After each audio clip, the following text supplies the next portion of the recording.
YouTube channel अद्भुत शब्दवान पर उपस्थित समस्त श्रोताओं का, भक्तों का और सब्सक्राइबर बंधुओं का एक बार फिर से स्वागत और हार्दिक अभिनंदन है।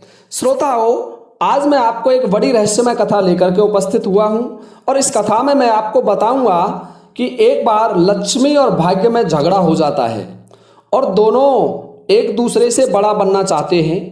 तो इस कथा के माध्यम से मैं आपको बताऊंगा कि लक्ष्मी बड़ी है या भाग्य बड़ा है। श्रोताओं, वीडियो पर चलने से पहले मैं आपसे एक रिक्वेस्ट करना चाहूँगा, एक निवेदन करना चाहूँगा कि मेरा एक दूसरा चैनल चलता है जिस पर आप ग्रामीण कहानियाँ और अन्य ऐतिहासिक फैक्ट देख सकते हैं। उस चैनल का नाम है अद्भुत कहानी स्टार और उस चैनल का लिंक मैं वीडियो के डिस्क्रिप्शन में दे दूंगा। वहां उसे जाकर आप सब्सक्राइब कर सकते हैं। उस पर भी बहुत अच्छे कंटेंट आपको मिलेंगे। तो आइए श्रोताओं, अधिक समय ना लगाते हुए अपना वीडियो प्रारंभ करते हैं। एक समय की बात है कि भाग्य और लक्ष्मी दोनों में विवाद खड़ा हो जाता है। दोनों एक दूसरे से बड़े बनने लगे। लक्ष्मी कहती है कि मैं जिसके पास नहीं होती हूं उसको मैं दर दर की भीख मंगा देती हूं। तो भाग्य कहता है कि तुम में आने और जाने से कोई फर्क नहीं पड़ता, लेकिन जिसके भाग्य में अच्छी लक्ष्मी लिखी हुई है या जिसके भाग्य में अच्छा लिखा हुआ है उसमें तुम कोई इंटरफेयर नहीं कर सकती, अर्थात कोई हस्तक्षेप नहीं कर सकती, क्योंकि लक्ष्मी को मेरे कारण आना ही पड़ेगा, अर्थात मैं बड़ा हूं, भाग्य कह रहा है। तो लक्ष्मी और भाग्य दोनों इस विवादित करते करते एक जंगल में आकर के बैठ जाते हैं और दोनों इसका निर्णय करना चाहते हैं कि कौन बड़ा है, लक्ष्मी बड़ी है या भाग्य बड़ा है। श्रोताओं, इधर एक लकड़हारा, एक घास खोदने वाला घास खोदने के लिए जंगल को आ रहा है। अब वह क्या करता था, उसकी रोजाना की दिनचर्या थी, या तो लकड़ी काट के ले जाता था, उसे बेचता था, और या फिर घास खोद करके ले जाता है और उसे कहीं सिटी में बेच करके, किसी शहर में बेच करके अपना जीवन यापन करता था। श्रोताओं, तो भाग्य बोला, लक्ष्मी जी देखिए, ये लकड़हारा इधर आ रहा है। इस लकड़हारे पर आपको मैं 3 दिन का समय देता हूं। इस लकड़हारे को आप घास खोदने से बंद कर दीजिए, लकड़ी काटने से बंद कर दीजिए, तो मैं मान जाऊंगा तुम बड़ी हैं। लक्ष्मी और मैं, भाग्य कह रहा है, और मैं अभी इसका भाग्य हूं और सो रहा हूं, तब देखूंगा कि तुम क्या कर सकती हो। तो लक्ष्मी बोली, ठीक है, आप मेरा प्रभाव देखिए। श्रोताओं, जब वो घास खोदने वाला उस जंगल में और नजदीक आया तो लक्ष्मी एक साधारण स्त्री का रूप धारण करके उस लकड़हारे के पास पहुंचती है और उससे बोली, हे भाई, तुम इस जंगल में क्या करने आए हो? तो लकड़हारा बोला, मुझे लकड़ी काटनी है और लकड़ी काट करके ले जाता हूं। मैं इस शहर में उन लकड़ियों को बेच देता हूं, उससे मेरे परिवार का गुजारा होता है। ये बात सुनकर के लक्ष्मी बोली कि देखिए, मैं आपको ये 10 स्वर्ण मोहरें प्रदान करती हूं। सोने की मोहर थी 10, और आज के बाद तुम लकड़ी काटने मत आना। इन मोहरों से तुम कई पीढ़ियों तक बैठे हुए खा सकते हो, आराम से अपने घर रहना। श्रोताओं, इतना कह करके लक्ष्मी जी उन 10 मोहरों को उस लकड़हारे को दे करके चली जाती हैं। परंतु लकड़हारा सोचने लगता है कि आज मैं जंगल को तो आ ही गया, इन मोहरों को यहां रख देता हूं और थोड़ी सी लकड़ी काट लेता हूं, क्योंकि उसका भाग्य सोया हुआ था। जब वो लकड़ी काटने लग जाता है और उसने उन मोहरों को एक कपड़े में लपेट करके नीचे रख दिया, वृक्ष के नीचे। श्रोताओं, उसी वृक्ष के नीचे कुछ चूहे रहते थे, उन चूहों का बिल था। तो उन चूहों ने उस कपड़े को देखा तो वो खींच करके कपड़े को बिल के अंदर ले गए। जब लकड़हारे ने लकड़ी काटी और नीचे उतरा तो वहां उसे कुछ भी नहीं मिला। लकड़हारा ने सोचा कि चलिए, हमारे भाग्य में ही नहीं है। वो बेचारा हाथ मलता हुआ वापस अपने घर को लकड़ियों का गट्ठर लेकर आ जाता है और फिर दूसरे दिन लकड़ी बेचने के बाद, जब लकड़ी बेची, अपने परिवार का गुजारा किया और दूसरे दिन लकड़ी बेचने के बाद उसी जंगल की तरफ फिर चल देता है। तो भाग्य कहने लगा, देखिए लक्ष्मी जी, मैंने आपको 3 दिन का समय दिया है, उसमें से 1 दिन निकल चुका है और तुम्हारा लकड़ी काटने वाला देखिए वो आ रहा, ध्यान से देख लो, इधर ही आ रहा है, उसके हाथ में कुल्हाड़ी लगी हुई है।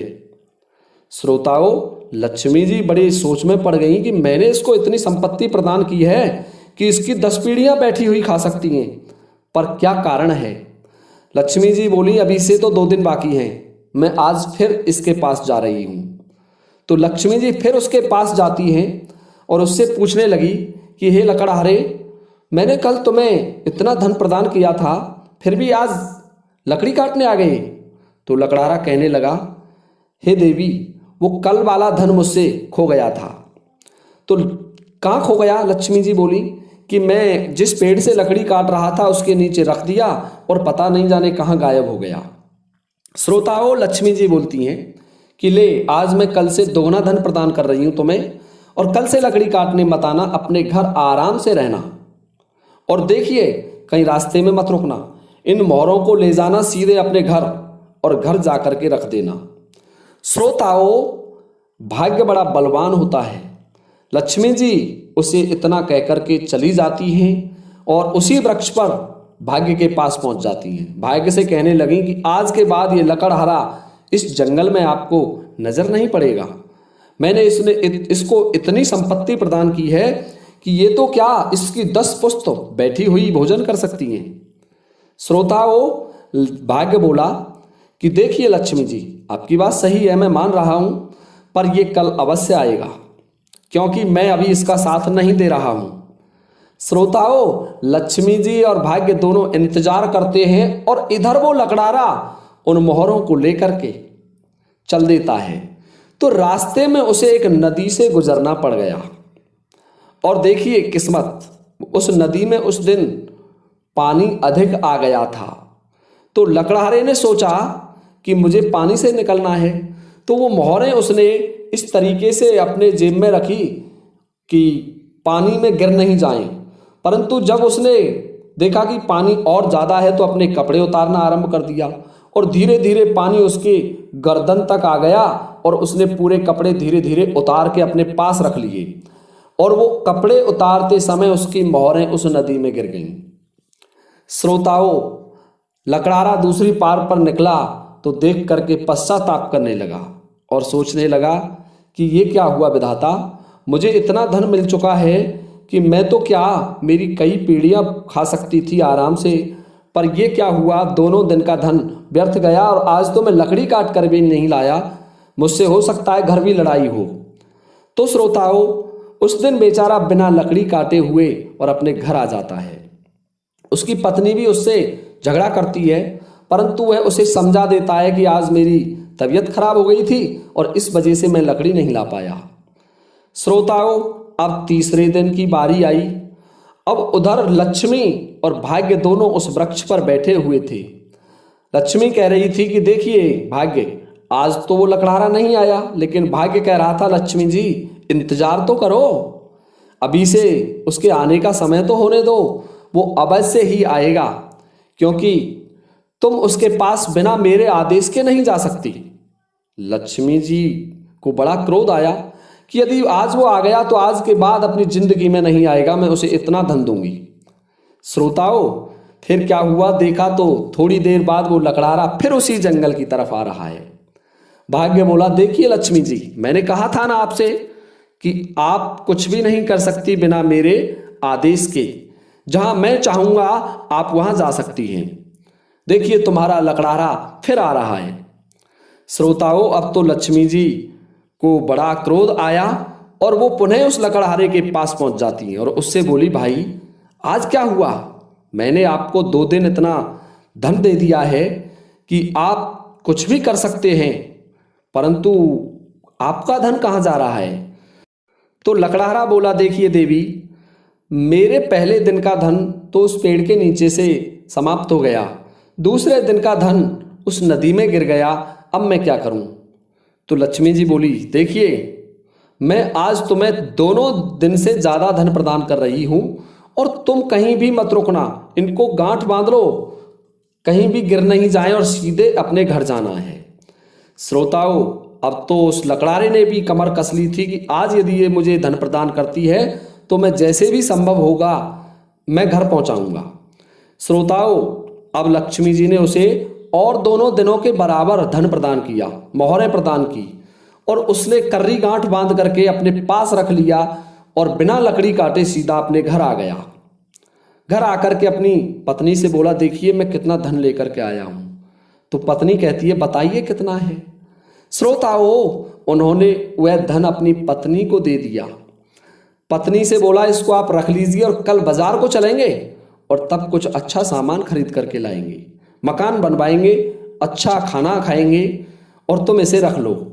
श्रोताओं, प्राचीन समय में नमक रखने के लिए बर्तन चलते थे और कोई ऐसी अलमारी या अन्य किवाड़ और उनकी तालों की व्यवस्था नहीं थी, कोई लॉकर्स नहीं होते थे।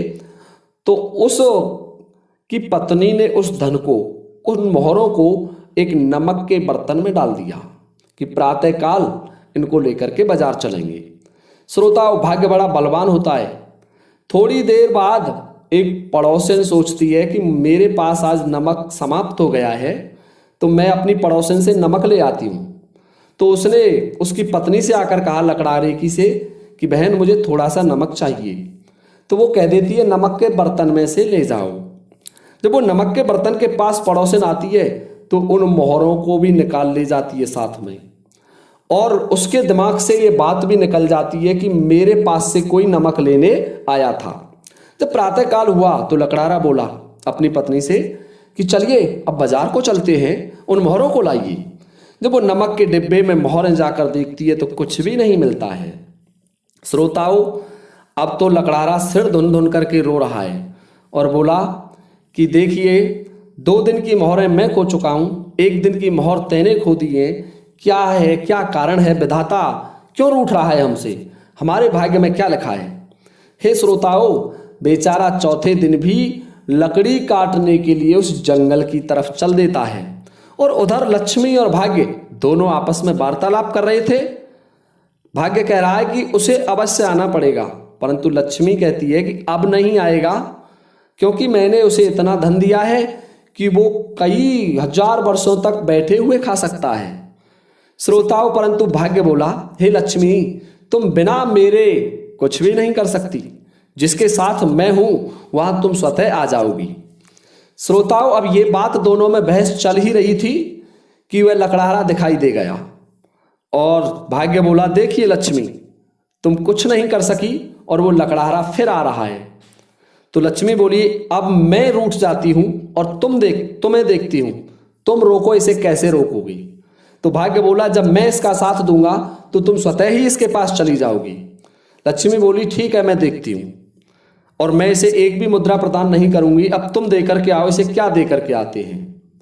श्रोताओं, भाग्य बोला कि आज के बाद ये इस जंगल में कभी भी तुम्हें नजर नहीं आएगा और इसके घर मकान को भी देख लेना, बहुत अच्छा मिलेगा आपको। श्रोताओं, ऐसा कहकर के भाग्य उस लकड़हारे के पास आता है और उससे कहता है कि भाई आप कौन हैं और रोजाना इस जंगल से क्या करते हैं? तो वह लकड़ारा कहता है, भाई मैं एक बहुत बड़ा दुखी इंसान हूं, मैं लकड़ी काटता हूं और अपने परिवार का गुजारा करता हूं और 3 दिन से तो मुझे अपार धन मिल रहा है, परंतु मेरी कोई भी पेश नहीं पड़ रही है, वो धन मुझसे खो जाता है। तो भाग्य बोला, देखिए मैं आपको 2 मोहर प्रदान कर रहा हूं और इन 2 मोहरों से आप कुछ भी कर सकते हैं। आप अपने घर चले जाइए, लकड़ी काट करके मत ले जाइए और आज के बाद आप कभी भी जंगल में मत आना। लकड़ारा बोला, यदि प्रभु मुझे इनसे धन मिल गया, मेरा गुजारा हो गया, तो मैं जंगल में क्यों आऊंगा? तो भाग्य बोला, आप जाइए, शहर से वापस अपने घर को चले जाएं। भाग्य इतना कह करके उसी वृक्ष पर आ जाता है और इधर वो लकड़ारा वापस अपने घर को जा रहा था तो उस पहले वाले वृक्ष के नीचे से गुजरता है। जो पहले दिन पेड़ के नीचे धन रखा था, उस पेड़ के नीचे से उसकी बुद्धि सही हो जाती है और देखने लगता है कि हो सकता है मुझे वहां वह धन मिल जाए। तो उधर वो चूहे, उन्होंने बिल को खोदने के लिए अंदर से मिट्टी को निकाला और मिट्टी निकाली तो वो सभी मोहरें बाहर आ गईं। बाहर आ गईं तो उस मिट्टी के ढेर पर उसे वो मोहरें दिखाई दी।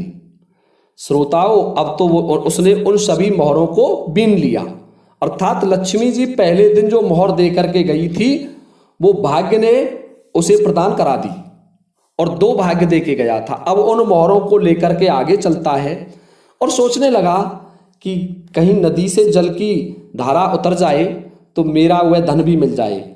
तो श्रोताओं, वह उस नदी से आता है, ईश्वर का और भाग्य का साथ था।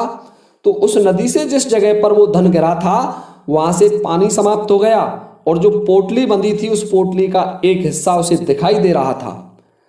उसने उस पोटली के हिस्से को ऊपर खींच लिया तो समस्त मोहरों की पोटली उसे मिल गई। अब तो वो बड़ा खुशी हुआ। उन पाई हुई मोहरों को जो नदी में मिली थी उस पोटली को लेकर के भी वो अपने घर आ जाता है।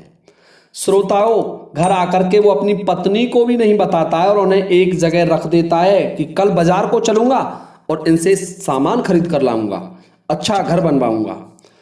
अब तो शाम को उसकी पत्नी भी मन में विचार करने लगी और सोचने लगी, कहने लगी कि भाई मुझसे बहुत गलत हो गया और कोई मेरी मोहरों को ले गया और मैं कल किसी सोनी के पास जाऊंगी, उससे दिखा करके आऊंगी कि मेरी मोहरों को ले जाने वाला कौन है, उसे दंडित कराऊंगी।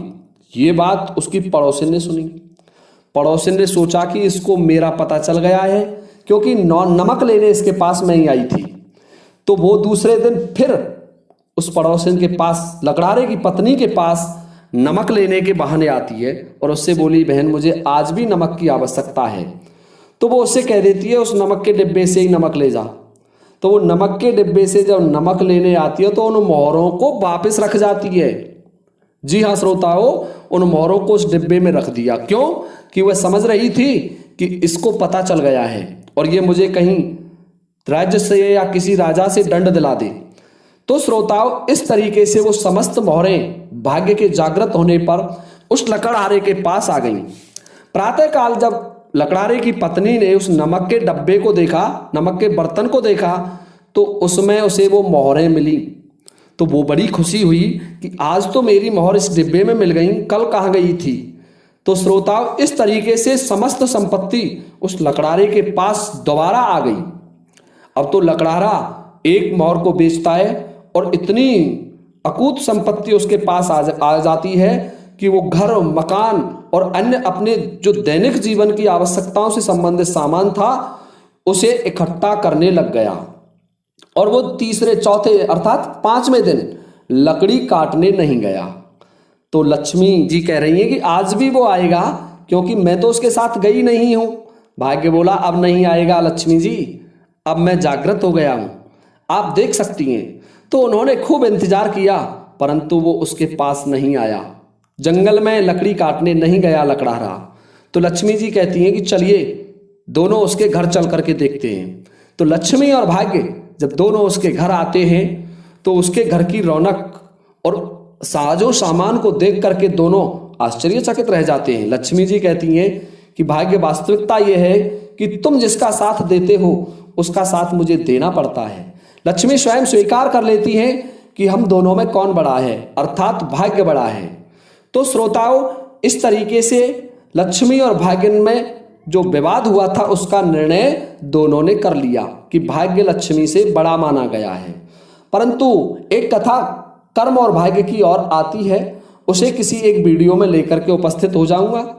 आज का वीडियो मैं यहीं समाप्त करता हूं, क्योंकि वीडियो काफी लंबा हो गया है।